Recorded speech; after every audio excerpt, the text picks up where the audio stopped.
In the early 1990s, a game was created that would terrify parents, thrill teenagers, and change video games forever. It didn't just push boundaries, it broke them. And it did it all from inside a tiny office, with just a handful of rebels who wanted to unleash hell. But what no one knew at the time was that this game would start a war. Not just in pixels, but in politics, parenting, and pop culture. This is the dark, brilliant origin of Doom, the game that almost never happened, and the one that shaped everything that came after. And the way it almost got shut down before launch might just be the most shocking part of all.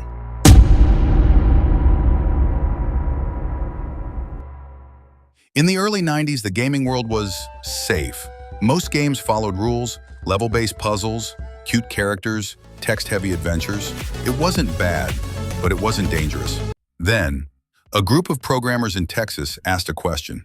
What if we made a game with no rules? A game where you run, not walk.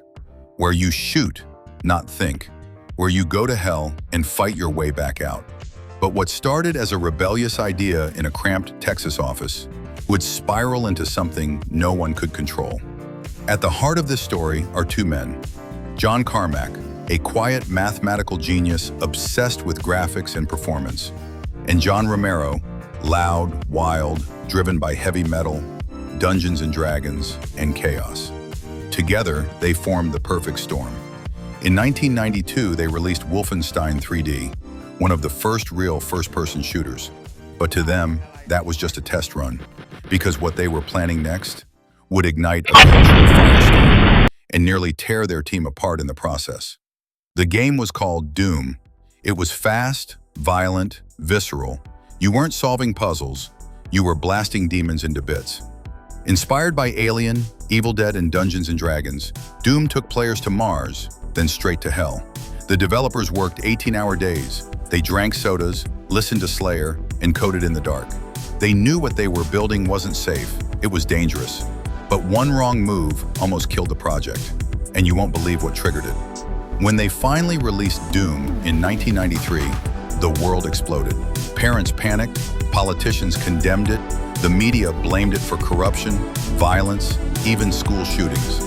But while they tried to destroy it, gamers were falling in love. Doom was shared on floppy disks, passed around like forbidden treasure.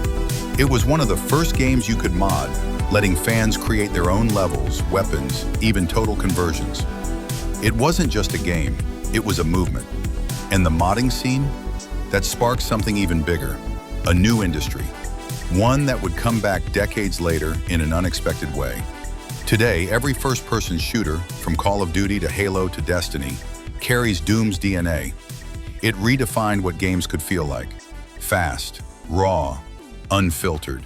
But maybe that's the irony, because after Doom's success, the team behind it fractured. What came next changed the lives of everyone involved. The game that came from hell was exactly what gaming needed to be reborn. Sometimes change doesn't come quietly. Sometimes it kicks down the door with a shotgun in hand. This was Doom, and it didn't just change games, it changed everything. But what happened to the people who made it is a story for another day. Subscribe if you want more stories from gaming's hidden past.